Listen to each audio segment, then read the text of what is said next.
Hello guys, today in this video is going to be about every single Fnaf book that I have. So I'm going to start with the ones that I haven't read yet. Okay, so these are the only 5 books I haven't read yet. Haven't read this one at all. Or this one, which I'm really excited to read because it's like the pictures in it. Haven't read that one at all yet. And not this one. But these two, just today I finished one of my stories, and this one, The Breaking Whale. I have one more story with this one. This one, I have 2 more stories. I finished the first one and this one. So these 2 partly finished. These 3 I have not read yet. So I didn't go in order with getting these books. I got them like I didn't get Fazbear Frights 1, 2, 3, 4, 5. I just got whatever ones I liked. Okay, so first one is Fazbear Freddy's 1:35 a.m. Next one is a graphic novel. I love the graphic novels. It's like my favorites. Fazbear Freddy's Fazbear Frights Graphic Novel Collection Volume 3. Then this Scarecrow one is Fazbear Freddy's Fights Blackboard. And then this one is Step Closer. And this one is The Cliffs. If you guys are curious, like all these ones, I don't know, this one, move it. This one, and this one all have 3 stories in each of them. So yeah, let's get on with some other books I've read. Okay, I real quick want to show these 2 books because they're not stories. So this one is a cookbook, kind of replicating some of the characters. Like there's my character recipes, like stir hippo. This, if you like cooking and fast fries, this would be like a really good book for you to get. So there's one for everyone, almost everyone. Okay, and this one is just all the characters. It just kind of like has a bunch of characters in it. And just has their descriptions of like Dark Spring Trip. Here are my 2 graphic novel books. This is volume 1, this is volume 2. But here's also my 3rd one, but I haven't read that one yet. I showed you guys that one before. We have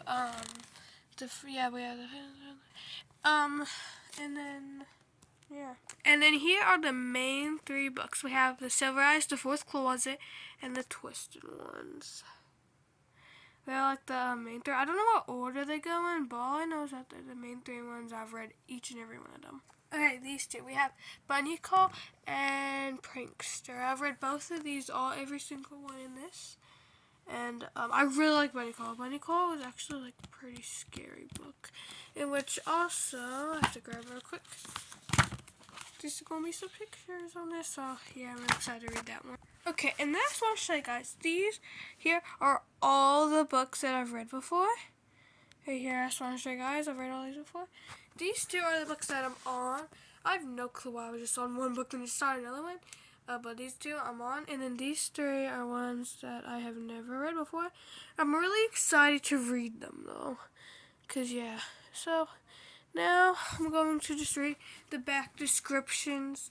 These things, the back descriptions of the books. But I'm not going to read these ones because I never read them before. But I'll read all the others. All right. So this volume 1 says, "What do you wish for most?" It's a question that Oswald, Sarah, and Oscar think they know the answer to. Oswald wishes his summer wasn't so boring. Sarah wishes to be beautiful, and Oscar wishes to get his hands on the mechanical toy that's out of stock all over town.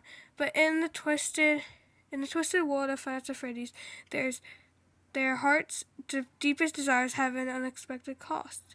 In this volume, 3 stories from the New York Times best-selling Fazbear Frights series come to life in delightfully horrifying comics.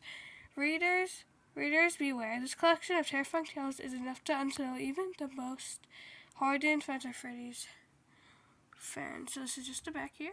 And then here's the volume 2. Yes, have to pick it up.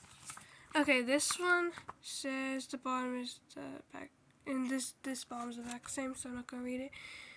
Oscar, over the miniature grown-up his mom needs him to be, decides to take something he wants, even though he knows it's wrong. Stanley is newly dumped, stuck in a dead-end job for a mysterious employee, and unable to connect with anyone.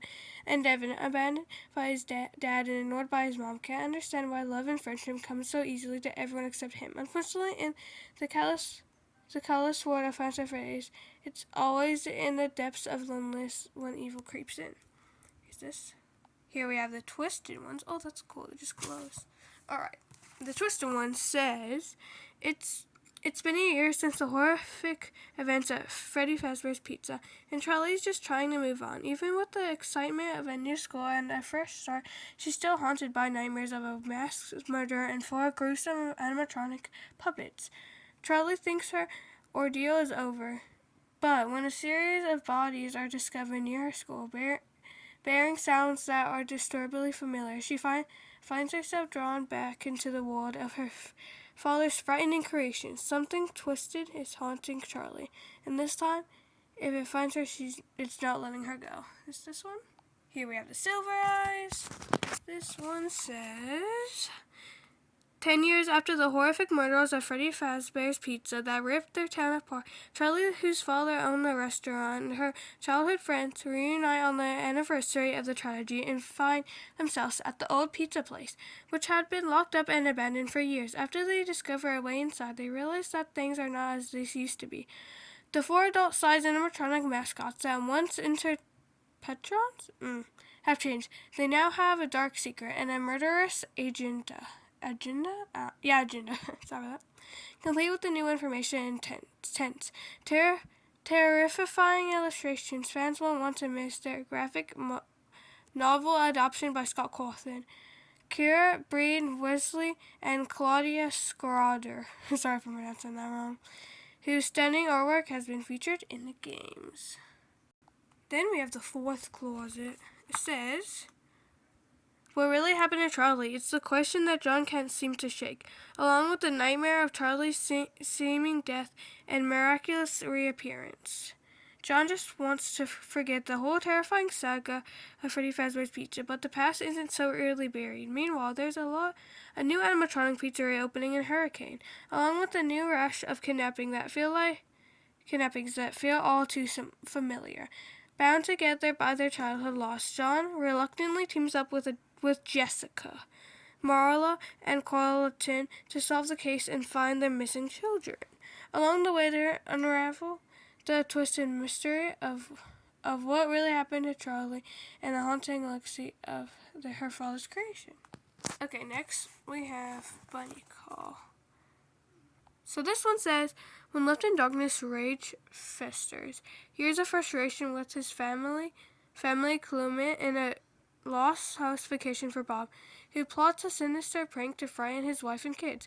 Matt redirects the residual anger over his many failed relationships into a video game, and it ends up birthing the horrible consequences in room 1280 of Hercules Hospital.